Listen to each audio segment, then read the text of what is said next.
आप देख रहे हैं जय भारत टीवी।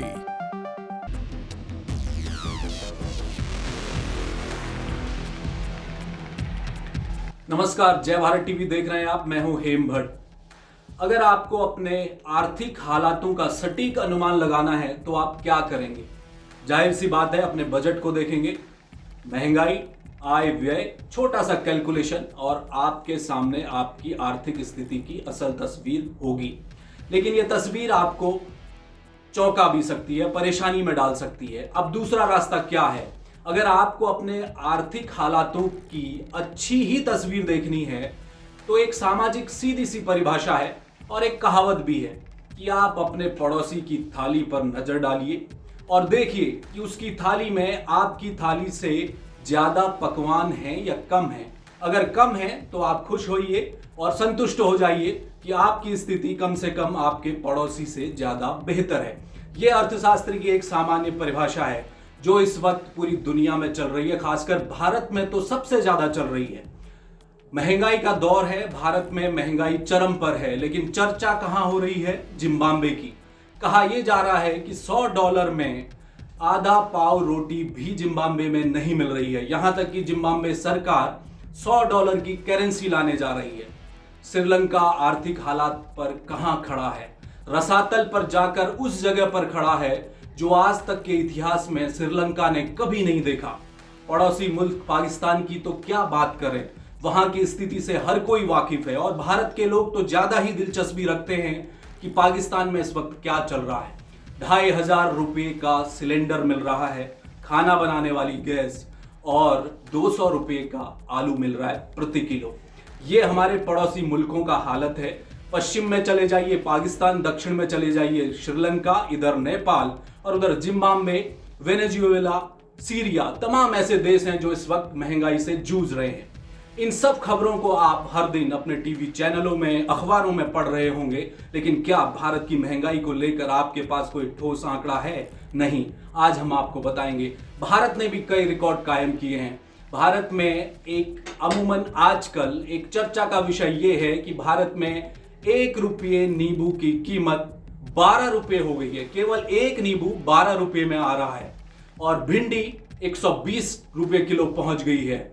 ये अभी क्या और कुछ बड़ा है, हम उस पर चर्चा करेंगे। लेकिन इस सब महंगाई के पीछे पेट्रोल और डीजल के दाम सबसे ज्यादा जिम्मेदार हैं। ये जाहिर सी बात है। रशिया यूक्रेन का युद्ध चल रहा है, उससे पहले कोरोना का समय था, उससे देश उबरा भी नहीं था कि रशिया यूक्रेन युद्ध, और उसके बाद लगातार बिगड़ते हालात और पेट्रोल डीजल की कीमतों में भारी इजाफा।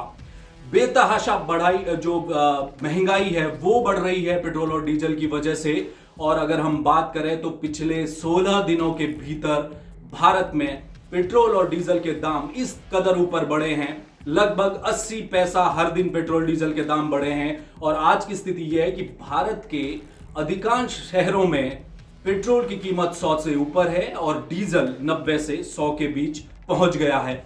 इसी तरह से अगर हम बात करें तो पेट्रोल और डीजल की वजह से अब सीधी जो मार पड़ रही है वो सब्जियों में पड़ रही है। भारत की तमाम मंडियों में, बड़े छोटे शहरों में इस वक्त जो सब्जियां हैं वो आसमान छू रही हैं और उनके दाम लगातार बेतहाशा बढ़ते जा रहे हैं। उन दामों की अगर हम बात करें तो इस वक्त भारत के छोटे बड़े किसी भी शहर कस्बे में आप चले जाइए, आपको नींबू ₹400 प्रति किलो मिल रहा है, जो कि एक बेहद चौंकाने वाला आंकड़ा है। लोगों की जरूरत का सबसे बड़ा इस समय गर्मी के मौसम में नींबू का प्रयोग लोग करते हैं और उसकी कीमतें पहुंच गई हैं ₹400 किलो। और अगर इसको हम देखें तो ₹10 का एक नींबू आ रहा है, कई जगहों पर ₹12 में भी एक नींबू मिल रहा है। मटर ₹80 किलो से ऊपर पहुंच गई हैं, परवल 120 किलो प्रति किलो के हिसाब से मिल रहा है। मिर्च के दाम ₹200 किलो इस समय मिर्च चल रही है और टमाटर के दाम लगातार ऊपर जा रहे हैं। 40 से ₹50 किलो टमाटर मिल रहा है। हालांकि ये जो दाम हैं वो अलग अलग मंडियों में अलग अलग हो सकते हैं, लेकिन मोटे तौर पर सब्जियों के दाम लगातार बढ़ रहे हैं।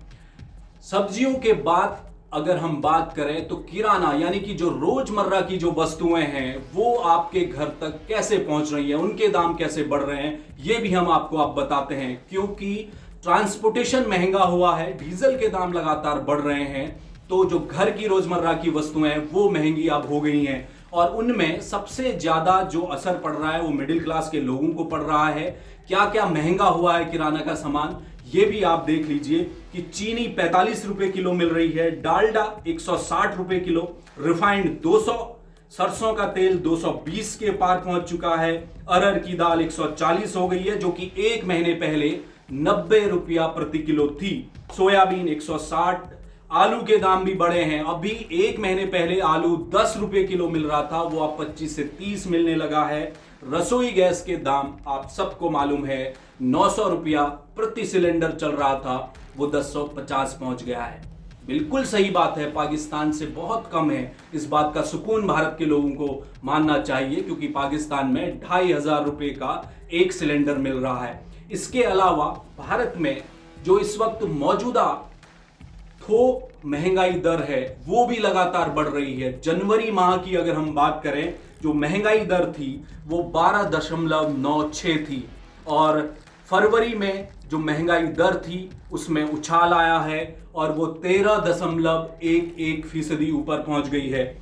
और इस दफा जो मार्च के आप जो आंकड़े आएंगे रिजर्व बैंक की ओर से, भारत में थोक महंगाई की दर 14% से ऊपर जा सकती है। बहुत जल्द ये आंकड़ा भी सामने आएगा। कुल मिलाकर कहानी ये है कि दुनिया के देशों में महंगाई कहां पर है, किस स्तर पर पहुंची है, वहां लोगों को कितनी परेशानियां हो रही हैं, इन सब बातों की सुर्खियां आपको अखबारों में, चैनलों में मिल जाएंगी। लेकिन देश के भीतर भी सब कुछ ठीक नहीं है। और भी एक दुखद और चिंताजनक बात यह है कि तमाम वो अर्थशास्त्री जो भारत की इकोनॉमी पर नजर बनाए हुए हैं, महंगाई दर पर नजर बनाए हुए हैं, उनका भी ये मानना है कि रशिया यूक्रेन युद्ध जारी है। इस वैश्विक बदलती परिस्थिति में आने वाले समय में भारत के लोगों को महंगाई से राहत मिलती नहीं दिखाई दे रही है।